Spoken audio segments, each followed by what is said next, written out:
Bueno, vamos a seguir tratando de avanzar en Física 1 con la parte práctica, presentando ejercicios básicos sobre la aplicación de los principios teóricos que ustedes ya están viendo con el ingeniero Saidorowski. Hoy básicamente el título del práctico es Dinámica de la partícula. Vamos a trabajar en la aplicación práctica de la segunda ley de Newton, o sea, la ley básica representada en una ecuación que vamos a utilizar para tratar de describir las situaciones planteadas es sumatoria de fuerzas masa por aceleración. O sea, que la resultante total de las interacciones de la partícula estudiada, si esa resultante no llegara a ser nula, como nos pasaba cuando analizamos el equilibrio de una partícula, se va a ver reflejado en algo que va a cambiar el estado de movimiento de la partícula. ¿Cómo analizamos nosotros el cambio del estado de movimiento? A través de la magnitud o parámetro de aceleración. Eso es básicamente lo que nosotros deberíamos conocer para poder tratar de describir alguna de estas situaciones. Vamos a lo que dimos de llamar problema o ejercicio 1. ¿Qué me plantea? Me plantea lo siguiente: sobre una partícula de masa conocida actúa un sistema de fuerzas. ¿Cómo me da la información? Me dice, bueno, hay una fuerza F1 cuya intensidad es de 8 newton y apunta hacia el este. No solo está interaccionando a través de la fuerza 1 esa partícula, sino con otra fuerza más. ¿Y qué datos me dan de esa fuerza? Su módulo, 50 newton, y el ángulo que forma con la dirección que marqué como norte. Estamos viendo ahí ya gráficamente que esos vectores, esa suma de vectores que representan las interacciones no me va a dar nula. Por lo tanto, algo va a pasar con esa partícula. ¿Qué va a pasar? Va a cambiar su estado de movimiento, va a adquirir una determinada aceleración. Y eso es justamente lo que me preguntan a mí. Bien, entonces trataremos de plasmar esta situación que leímos, tratamos de representar en un gráfico sencillo, lo vamos a describir ahora con ecuaciones. Tengo un enunciado que es una serie de oraciones o premisas donde me indican cuál es la situación. Lo pasé a una situación gráfica que me ayuda a ver fácilmente qué es lo que está pasando. Una partícula sometida a interacciones con el medio que la rodea, y esas interacciones ya me queda claro de verlo nomás que eso no está equilibrado. Bueno, no está equilibrado, cambia su estado de movimiento. ¿Cómo lo mido? A través de la aceleración. Cuando yo miro esta ecuación, es una ecuación vectorial. La suma de las fuerzas es una suma de vectores. El resultado es un nuevo vector. Es igual a la masa por la aceleración. ¿La aceleración qué va a ser? Es una magnitud vectorial, ya lo habíamos visto desde que empezamos a analizar el movimiento de los cuerpos. ¿Sí? Bien. ¿Y cuál es la constante de proporcionalidad entre la interacción, qué es lo que le pasa a la partícula y cuál es el resultado? La masa. Lo que definimos en algún momento como la inercia de la partícula, que me da una idea de que cuánto se oponía a cambiar su estado de movimiento. Cuando una partícula tiene mucha masa, necesito una resultante importante para hacer un gran cambio en la aceleración. La misma interacción, si yo bajo la masa, ¿sí? ¿Qué va a pasar? Va a aumentar la aceleración. O sea, hay una proporcionalidad entre lo que le pasa y cómo cambia su estado de movimiento. ¿Cómo describimos esa situación? Muy sencillo. Sumatoria de fuerzas masa por aceleración. Bien, vamos a plantear ahora este marco general en este problema en particular. Bien. Digo, sumatoria de fuerzas masa por aceleración. ¿Cuál es mi incógnita? La aceleración. Por lo tanto, tengo que conocer las interacciones, o sea, las fuerzas y la masa. Las conozco. Ahora vamos a ver cómo opero con ellas. ¿Qué es lo primero que tendría que analizar? Es la resultante de todas las interacciones de la partícula, lo que llamamos sumatoria de fuerzas. Para eso, para encontrar la sumatoria de fuerzas, identifico cuáles son esas fuerzas. ¿Cuáles son? Me las dieron. F1 más F2. Bien. Me dieron las componentes de la fuerza, pues yo sé que para sumar vectores analíticamente lo hago componente a componente. Por lo tanto, tengo que conocer las componentes de cada una de las fuerzas. Tratemos de identificarlas con lo que ya vimos de vectores, con lo que ya analizamos cuando hicimos sumatoria de fuerzas, analizando el equilibrio de una partícula. F1. Para el sistema de referencia adoptado, dos ejes perpendiculares entre sí, semieje positivo a la derecha, semieje positivo superior. Pero como la información que me dan ahora no es a la derecha, a la izquierda, para arriba y para abajo, sino me dan puntos cardinales, por una cuestión de convención, cuando yo represento alguna cuestión que tengo que ubicarla respecto a los puntos cardinales, como se representa en la mayoría de los planos o los mapas, esta es la convención que adoptamos. Todo es para arriba el norte, para abajo el sur, para la derecha el este, para el otro lado el oeste. ¿Esto qué es? Esto es lo mismo que decir X. Es un sistema de referencia más. ¿Qué me dijeron? Una fuerza de 8 newton apuntando hacia el este. En la notación vectorial que nosotros conocemos, F1 será entonces 8 proyectada sobre X positivo es en inversor, y como no tiene componente o no se proyecta o es nula su proyección sobre el eje de la Y, será 0 en J. Pero no solo actúa la fuerza 1, sino que actúa la fuerza 2, que ya gráficamente veo que va a tener dos componentes. Y en función del sistema de referencia adoptado, solo verla, digo, bueno, la proyección sobre el eje horizontal va a ser negativa, sobre el eje horizontal va a ser positiva. ¿Y cuánto va a valer? Bueno, voy a proyectar esa fuerza, proyectar ese vector. Lo mismo que hicimos cuando trabajamos con vectores. No importa si ese vector representa una fuerza, una aceleración. Tengo que conocer las componentes X, Y de la fuerza 2. Bien, ¿qué me dijeron? Apunta en esta dirección con un ángulo dado respecto del norte. Componente X. Analizo ese triángulo y ¿qué veo? Para el ángulo conocido, la componente X se comporta como el cateto opuesto al ángulo, que es el que asociamos a la función trigonométrica 0. Todo esto, ¿cómo lo pongo en la ecuación? Digo, su módulo, 50, por el seno del ángulo,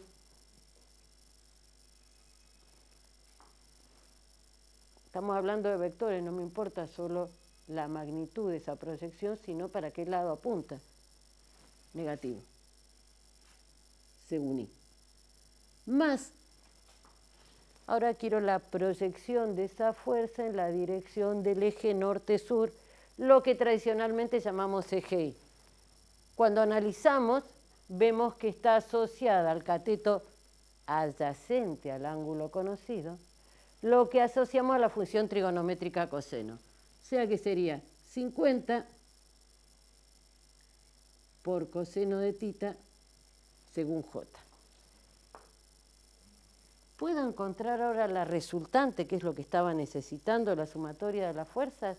Sí, solo me resta hacer el cálculo. La sumatoria de las fuerzas aplicadas sobre el cuerpo en X, 8 menos 50 seno de tita, proyección sobre eje X, ahora llamado este-oeste, identificado con el versor Y, más 0, corresponde a F1, 50 coseno de tita J. Bueno, ya conozco esta parte. Esa es la resultante. ¿Qué me falta hacer? Bueno, las cuentas, como dijimos. La idea acá es dejar planteados los problemas y ustedes resuelvan la parte de cálculo. Yo a esto, para simplificarlo, lo voy a llamar, esto me va a dar un número. Ese número va a ser el número A. Esto me va a dar otro número, número B. ¿Qué voy a decir entonces? La fuerza total resultante tiene A según I más B según J, números conocidos. Y es igual a la masa de la partícula por la aceleración que adquiere. Perfecto. ¿Cuál era mi incógnita? Mi incógnita era esta. ¿Puedo despejarla? Sí. La aceleración, entonces, va a ser un vector que tiene dos componentes. Sobre I versor, el valor de A, vamos a hacer una cosa, a este valor A, lo vamos a poner como C para no, ¿cuál es la idea? Para no confundirlo con el A de la aceleración. En esas condiciones, el vector aceleración tendrá componente X, C sobre M. Componente X, dirección este-oeste, proyección horizontal. Siempre hablo de lo mismo, que lo asocio al versor Y, eso me marca una dirección.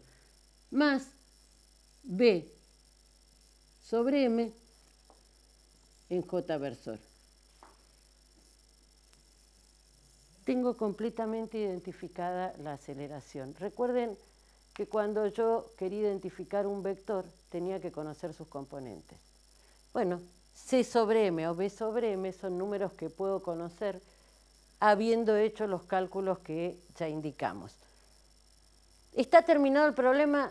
Sí. La aceleración es una magnitud vectorial. Por lo tanto, cuando yo de un vector doy sus dos componentes, en el caso particular de estar en el plano, tengo identificada. ¿Qué me pueden preguntar? Bueno, ¿cuál es el módulo? Si tengo las componentes, el módulo lo conozco. ¿Qué ángulo forma con la línea este-oeste o la línea norte-sur? Conociendo las dos componentes, al igual que hacían con cualquier vector, podían identificar el vector de distintas maneras. Esto era lo que llamábamos la forma cartesiana, y si yo quiero saber módulo y ángulo que forma con alguno de los ejes, lo daré en coordenadas polares. Y en esas condiciones tenemos resuelto el problema. ¿Sí?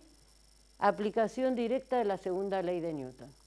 Lo que vamos a ver ahora es un ejercicio también que me requiere la aplicación directa de la segunda ley de Newton. Vamos a analizar una situación real y lo vamos a estar relacionando. Fíjense que aceleración es un parámetro o una magnitud que me describe el cambio de estado de movimiento. Bien, acá analizamos un movimiento muy sencillo.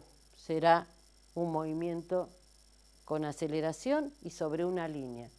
¿Sobre qué línea? Si yo encuentro la resultante, el vector resultante del valor fuerza, va a tener la misma dirección y sentido que la aceleración.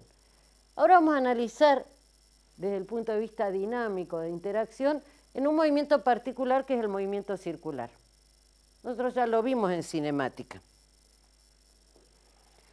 Acá que me están planteando algo que todos, aunque sea de vista o en una película o en un documental o en una foto lo vimos, ¿sí?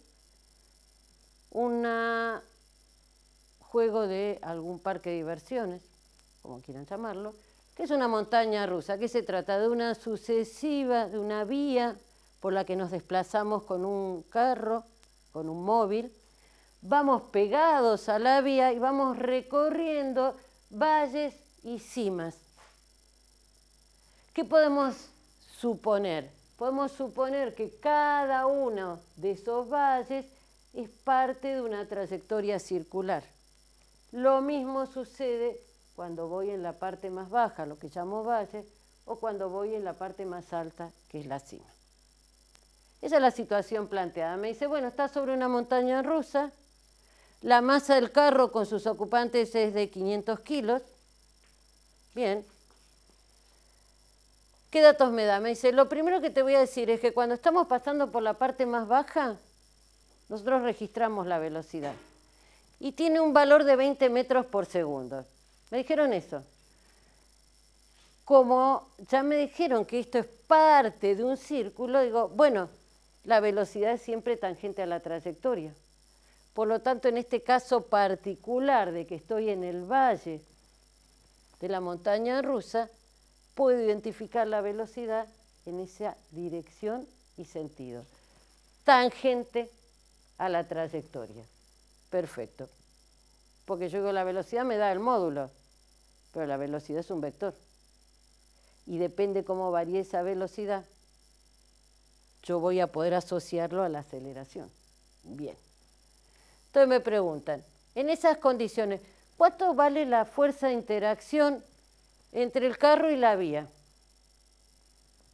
Esa fuerza es lo que nosotros llamamos fuerza normal. El carro está apoyado sobre la vía.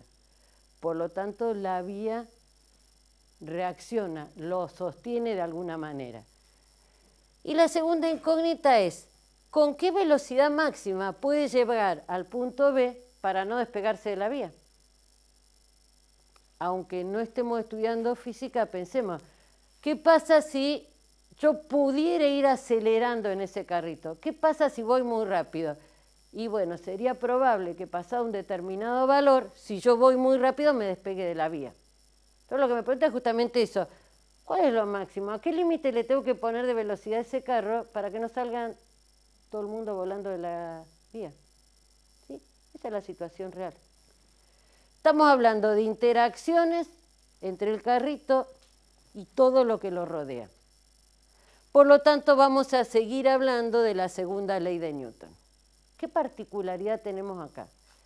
De alguna manera las interacciones a través del diagrama de cuerpo libre las podemos descubrir, identificar, plasmar de alguna manera en un gráfico que llamamos diagrama de cuerpo libre.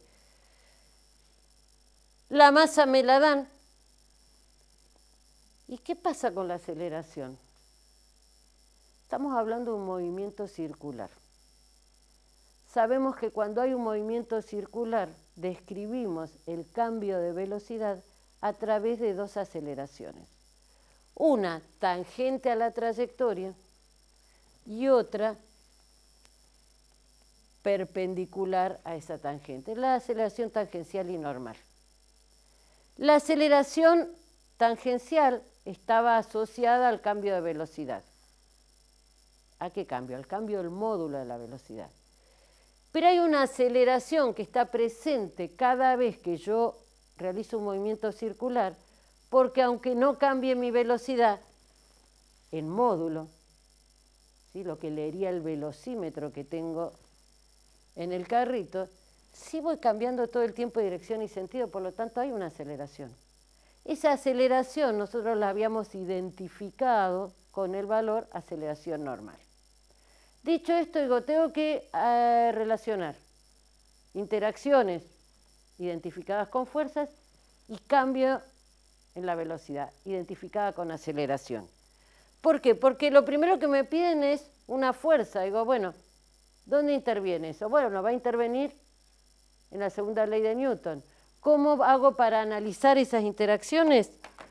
Lo que ya hicimos, en estática, diagrama de cuerpo libre. En la situación A, si este es el cuerpo de masa m, lo voy a aislar, eso era hacer un diagrama de cuerpo libre. Digo, ¿con qué está interaccionando? Siempre. La más fácil de todas. Con el campo gravitatorio de la Tierra. La Tierra lo atrae, sí. Pero a su vez está pegado en la vía. Si yo tomo que esta línea horizontal, es la tangente en ese punto a la trayectoria, la vía va a reaccionar con una fuerza normal, perpendicular a la trayectoria. La vamos a llamar NA porque digo, bueno, esa interacción va a ir cambiando a medida que yo vaya recorriendo distintos puntos de esta vía. Como esto está haciendo un movimiento circular, lo que yo tengo claro es que cambie o no el módulo de su velocidad, por el solo hecho de estar haciendo un movimiento circular, hay una aceleración normal asociada a la velocidad y al radio de curvatura. Si ustedes recuerdan, la aceleración normal asociada a la velocidad lineal o tangencial en cada momento, se podía calcular el módulo como la velocidad al cuadrado sobre el radio de curvatura. Por lo tanto, el módulo de la aceleración normal está asociado a la velocidad, la conozco. Está asociado al radio, que acá aunque no lo pusimos, nos olvidamos, tanto el radio de curvatura en la montaña A como en B son datos. Por lo tanto, este módulo es un valor conocido. Bueno, ahora voy a ver si puedo calcular lo primero que me piden. Aplicando la segunda ley de Newton. Y como la aceleración que yo quiero analizar tiene que ver con el eje vertical, voy a trabajar directamente la componente vertical.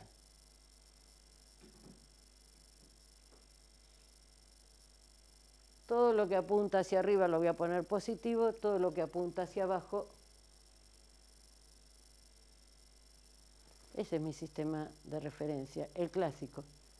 Normal, apunta para arriba, está contenida en el eje vertical. Peso, apunta hacia abajo, está contenido en el eje vertical. Es igual a la masa por la aceleración. La aceleración, ¿hacia dónde apunta? Hacia el centro de radio de curvatura, por lo tanto tiene esta dirección y sentido, por lo tanto será positivo. Y hago el reemplazo correspondiente. ¿Qué me preguntaban? NA. O sea que todo el resto de lo que hay en esta ecuación lo debería conocer. Bueno, vamos a identificarlo. Masa del carro, me lo dieron. Valor de gravedad, aunque no me la den, es una constante física. Masa, velocidad, radio. Puedo calcular entonces lo que me estaban preguntando. El valor de la normal en ese punto, que va a responder AM por B sub A al cuadrado sobre RA, y esto que pasa restando, que estaba restando, pasa sumando. Y ahora podemos hacer un análisis más. ¿Cuál es la sensación que tengo cuando estoy en la montaña rusa en la parte más baja? ¿Siento que estoy a punto de despegarme del carro o me parece que me estoy aplastando contra el carro? Y traten de comparar esa situación, después la vamos a analizar, con lo que pasa cuando me subo a un ascensor y arranca o cuando frena. Digo, ¿qué me pasa? Voy en el carro y parece que me estoy aplastando. Digo, parece que hubiera una fuerza, que hay algo que me aplasta contra el carro. Es como si pesara más. ¿Qué es esa fuerza que yo siento? La normal. Y acá estoy encontrando un resultado que en principio representa esa realidad, porque a mi peso real le estoy sumando algo más. Esta es la manera de plasmar en una ecuación o en una ley lo que yo siento en la realidad. es obvio que lo que yo calculo tiene que representar la realidad. Las cosas se comportan de una manera y yo lo que hago es representarlas, analizarlas y calcularlas, y la ecuación tiene que representar de alguna manera esa realidad que sucede. Si la ecuación, el número que me da, es distinto a lo que yo siento, el que estoy equivocado soy yo cuando resuelvo. La realidad no cambia porque yo aplique una ecuación de una manera u otra. Pero acá me preguntaban otra cosita más. Un miedo que tienen muchos cuando suben una montaña rusa. Mirá si esto va tan rápido, nadie lo frena y cuando llego allá arriba salgo volando. Bueno, eso quiero saber, hasta dónde puedo acelerar para no salir volando. Digo, bueno, voy a representar la situación como hicimos antes en un diagrama de cuerpo libre. Ahora la situación es la B. El peso es siempre el mismo. El peso no cambia, es la fuerza con que interacciono con el campo gravitatorio de la Tierra. Estoy sobre esa vía, va a aparecer una fuerza normal. ¿Y qué cambió de acá a acá? Cambió el sentido de la aceleración. Ahora estoy haciendo esta parte del movimiento circular y la aceleración tiene esta dirección y sentido. Pero ¿cuál es el planteo que me hacen? Yo digo, bueno, voy a aplicar la segunda ley de Newton, sumatoria de fuerzas NB menos mg es igual a menos m por a sub b, que será análogo a lo que hicimos antes, b sub b al cuadrado sobre r. Pero hay una situación límite, estoy a punto de que ese carro salga volando y va a suceder algo. Cuando ese carro esté a punto de despegar, ya no hay más contacto entre la vía y el carro. Y eso lo tengo que representar en la ecuación. ¿Y cómo? Haciendo cero la fuerza de contacto. N es una de las fuerzas de contacto. Cuando yo haga ese planteo estoy en la situación límite. Voy a calcular acá una velocidad que si voy a esa velocidad me despego. Siempre que sea menor, no. ¿Tengo los datos para calcular esa velocidad límite que nos mete en problemas a todos? Sí, porque digo, esto es cero. ¿Qué tengo que despejar? B sub B. ¿Puedo? Sí. Como los dos términos me quedan negativos, o multiplico todo por menos 1, divido por menos 1, como lo quieran ver, básicamente en la práctica digo, bueno, quedan los dos positivos. Masa y masa está de los dos lados, que me queda gravedad igual a B sub B al cuadrado sobre R. ¿Qué B sub B? Cualquiera no. La máxima, si llego a esta velocidad, se despega el carro y estamos todos en problemas. ¿Sí? Otro temita. Bueno, acá la razoné toda la ecuación. Vamos a volver a ponerla acá abajo. NB menos mg igual a menos m por a sub b. Siempre trabajando en la dirección de I. Es muy similar a esta ecuación, pero algo cambia. Fíjense que lo que cambió fue el signo de la aceleración. ¿Y de dónde saco eso? Porque a veces lo pongo positivo o negativo.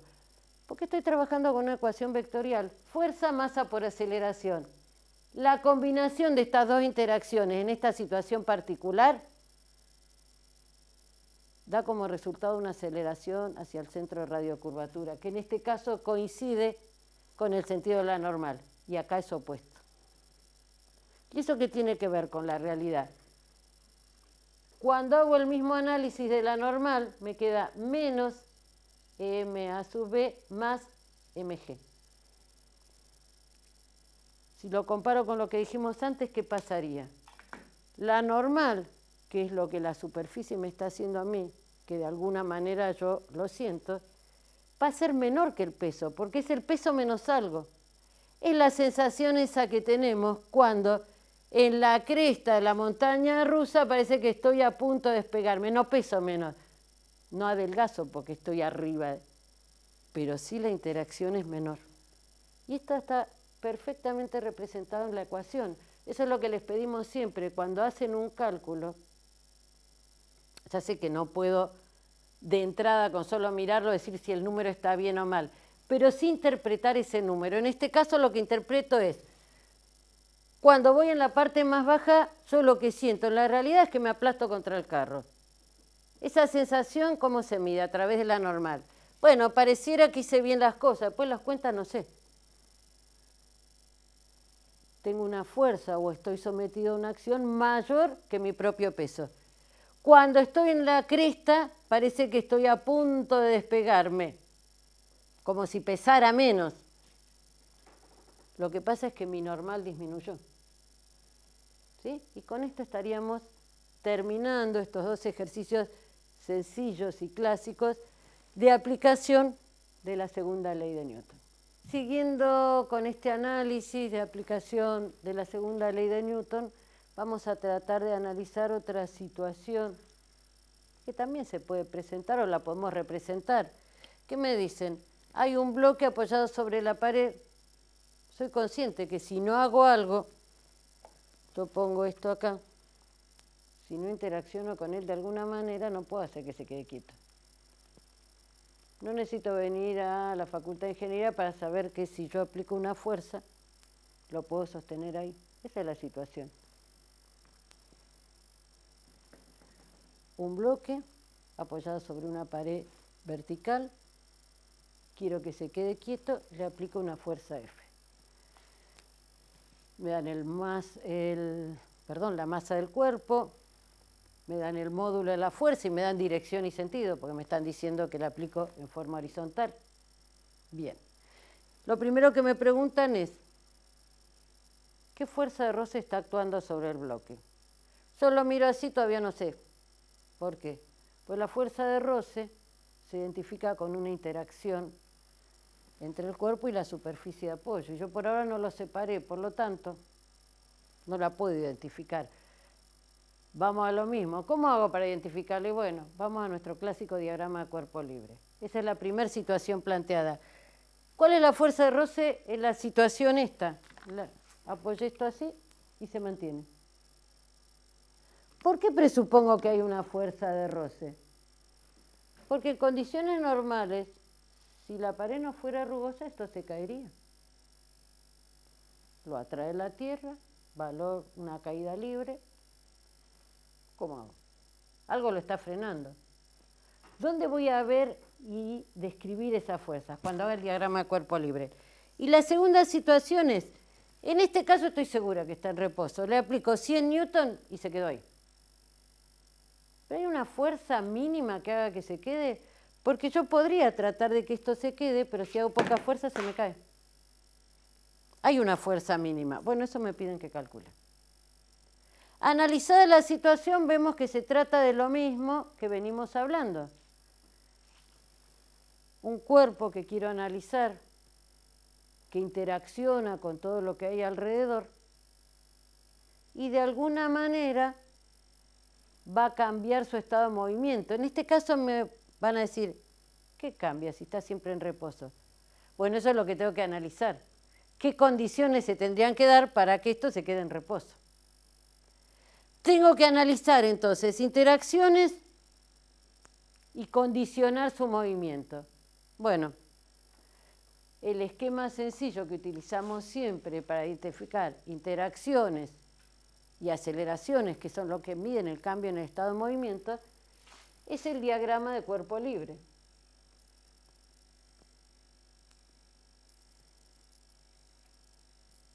Este es el cuerpo de masa M. Esta es la fuerza aplicada cuyo módulo conozco. Esta es la primera situación. Esta ya la conozco, 100 newton. ¿Está completo o no está completo? Pues yo lo miro así, digo, si esto está así, se estaría yendo para allá y eso está quieto. ¿Qué le pasa a esto?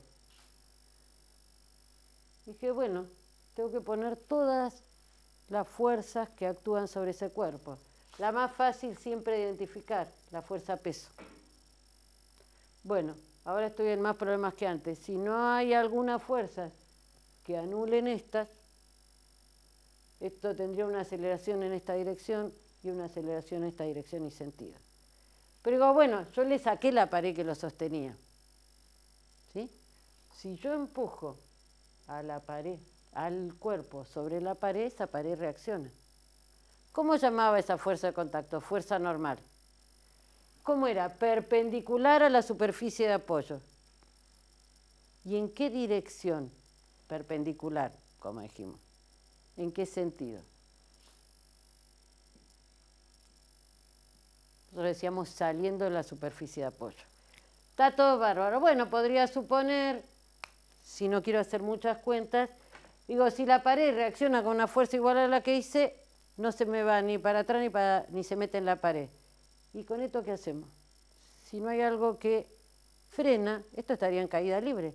Bien, hay otra fuerza más de interacción en la superficie. Cuando la superficie no es lisa, hay una fuerza que llamamos fuerza de roce, que es la que se opone a que esto se empiece a mover.